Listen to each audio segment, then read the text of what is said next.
The story of AIDA was written by a Frenchman who, at the time he wrote it, was director of the Egyptian Museum at Boulak.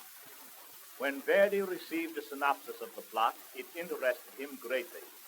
It was done into French prose and then translated into Italian verse, which Verdi used for his libretto. It was originally intended to produce the opera in the fall of 1870, but the costumes and scenery designed by French artists were held in Paris during the German siege. The opera was finally given on December the 24th, 1871, in Cairo, Egypt. Verdi already was famous throughout Europe, and this opera so far surpassed his other offerings that it made a tremendous sensation. The story of AIDA is simple in construction and consistent and logical. AIDA, daughter of the king of Ethiopia, is handmaiden to Amneris, princess of Egypt. She is in love with Radames, an Egyptian soldier. At the beginning of the opera, Radames is appointed to lead an army against the Ethiopians, and after a campaign against them, he returns victorious, bringing many captives, among whom is Amonasro, Aida's father.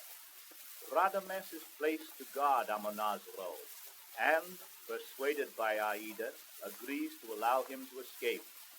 Amneris overhears the plot, and in spite of her love for Radames, she, in her jealousy, causes him to be arrested.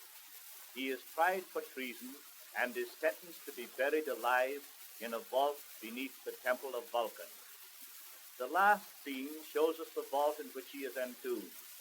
Aida has secretly entered the vault, and as the tomb is sealed, she dies with her lover.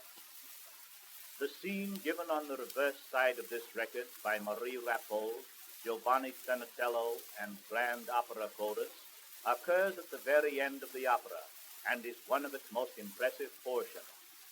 It is a continuation and conclusion of the duet, O Fatal Stone.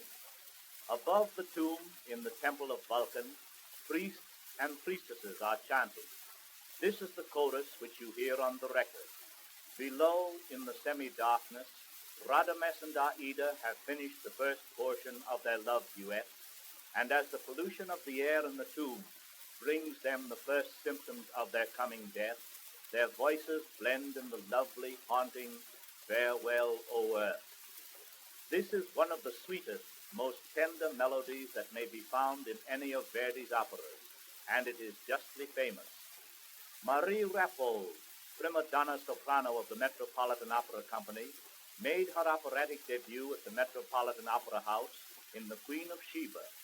Her repertoire is large, her best-known roles being Elsa in Lohengrin, Elizabeth in Tannhäuser, Eva in The Meistersinger, and the forest bird in Siegfried, all of which she sings in German. Of the Italian operas, she has sung with success Aida, Inez in L'Africana, and in French the roles of Michaela in Carmen and Marguerite in Faust. Giovanni Zenatello is one of the greatest dramatic tenors of today. He was for 4 years the leading tenor of La Scala Milan, and for 6 years the idol of the public in Buenos Aires. He appeared in New York City at the Manhattan Opera House, and in 1916 became one of the leading members of the Boston National Grand Opera Company. It is said that Zenatello has no less than 57 operatic roles in his repertoire.